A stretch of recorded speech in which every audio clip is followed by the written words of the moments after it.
walkway was made, like, built above the road, so you could just walk through it. But it was so high up that they ended up having to put an elevator in. And it just so happened that this elevator was brand new, and it was the very first day that it had been open for students to use. And so myself and my 2 lab mates, which ended up, we got close during this time and became friends. They knew that I was terrified of elevators to begin with. But they told me that I should take the elevator with them. And so after we walked across the crosswalk, this elevator was at the end, and you could either take the steps or you could just take that up or down, which we were going down to like the ground floor where you parked. So the elevator was maybe 3 stories high at the most. It wasn't too much of a drop. It just took you from the ground floor up to that crosswalk. So I reluctantly got in the elevator with them, and as soon as the door shut, I had a feeling it was going to be bad, because they both started looking at me and joking about being stuck in the elevator. So the door shut, and this is going to sound crazy, but it started to go down, and all of a sudden there was a jolt that just dropped us, and then the elevator stopped completely. Just stopped moving. The doors were locked, and we had like dropped down after we probably made it about halfway up, or halfway down, to where I needed to go. So it's crazy that it happened like that, because my friends were really just joking about it with me. And it's very ironic because I kind of had a feeling that it was going to happen. So here we are in the elevator now, right? I realize that we're actually stuck, and panic starts to set in. I already have anxiety and panic attack issues, but let me tell you, this was another level that I did not want to see my 2 friends from class see me go through that. It would be embarrassing. So they hit the emergency red button on the elevator. Every elevator has that red button for emergencies, and the button did not work, you guys. It did not work. Nothing happened. And also, not a single one of us had cell phone service. I checked my phone and I started freaking out, and then my other friend checked their phone and they started freaking out, and then the other person checked their phone and they did not have service. No service, you guys. So then I really started panicking, and I think they could tell that all of us were scared, but my 2 friends that were there, I think they could tell I was scared on another level. So then they started talking to me and trying to help me calm down, because I was in tears, almost crying, internally freaking out. And on top of that, I remember I had to pee so bad. So they kept trying the panic button. Not the panic button. They kept trying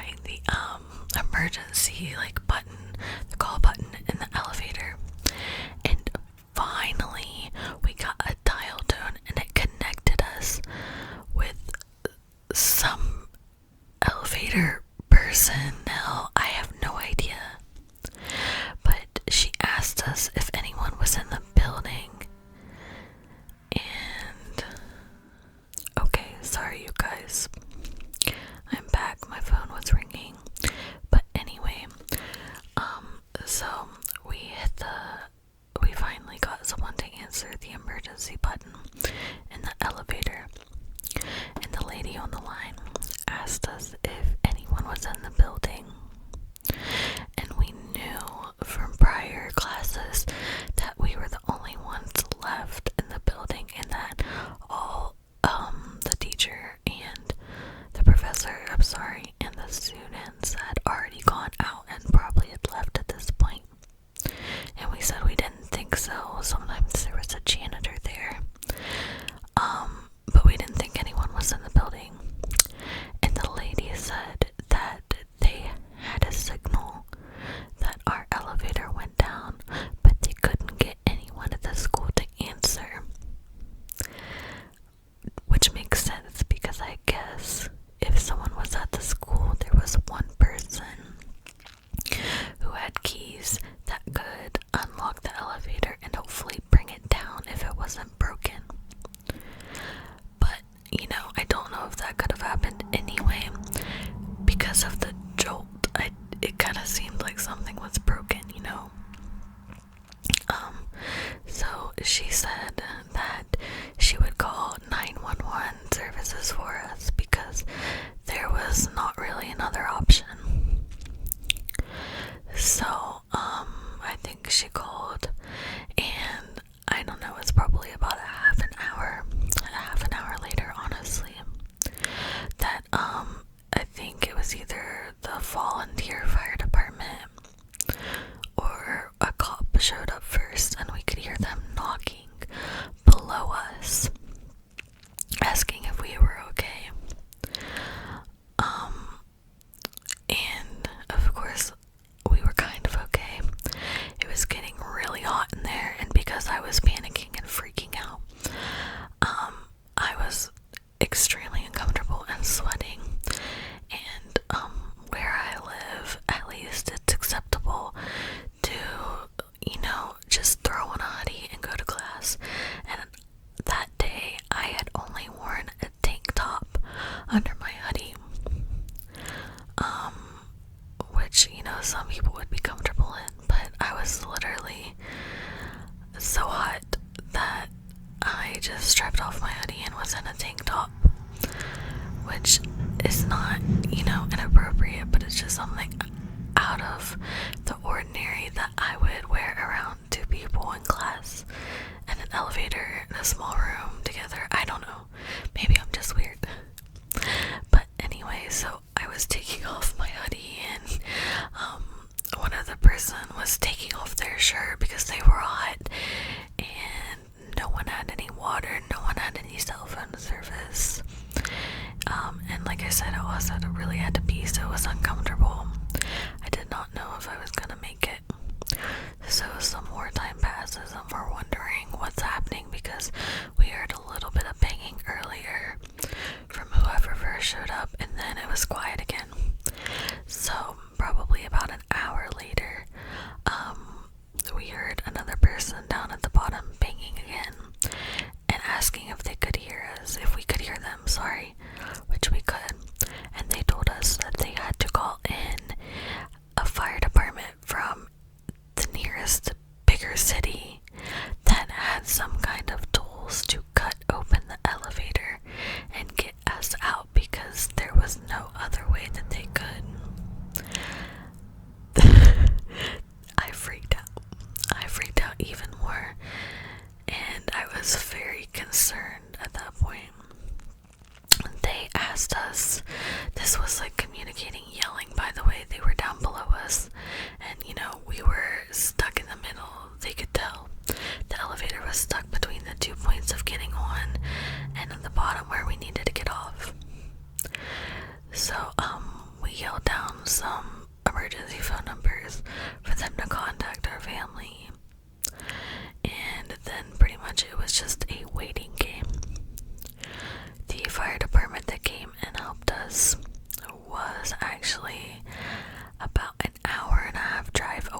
out so quickly.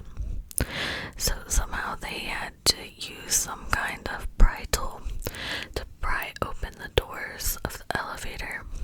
But then they couldn't get to us because here's the bottom of the elevator, and they could see about this much of our legs or feet. That's how far up the elevator was stuck in between the two levels. So they finally got the doors pried open and we could see them a little bit, and they pretty much got two of the amazing firefighters got down on their hands and knees, and they started building almost like a little human pyramid, and they had us climb through the little tiny opening and get on their backs and climb down. They made like little stepping stools for us to climb down as their backs, and I was so relieved. I think they could all tell that because I looked a little rough. I was probably still crying. I don't really remember. And I thanked them so much. But yeah, the next day when I went to class, I had to fill out an accident report, and then nothing was ever said about it again. I made the local paper, but that was about it. So I guess I never heard what happened with the elevator or why it messed up like that, because it was brand new, you know. That was so crazy. They did end up getting it fixed probably about a few months later. The fact that it took a few months though makes me wonder. But yeah, I was fine. It could have ended a lot worse, I believe. But to this day, I do not take elevators no matter where I go. I was even visiting a family member in the hospital, and they were very high up in the hospital, like, I don't know, the 5th floor or something. I don't care. I will walk and take the steps. Never again. So, yeah, I hope you guys enjoyed my story time. Don't forget to like and subscribe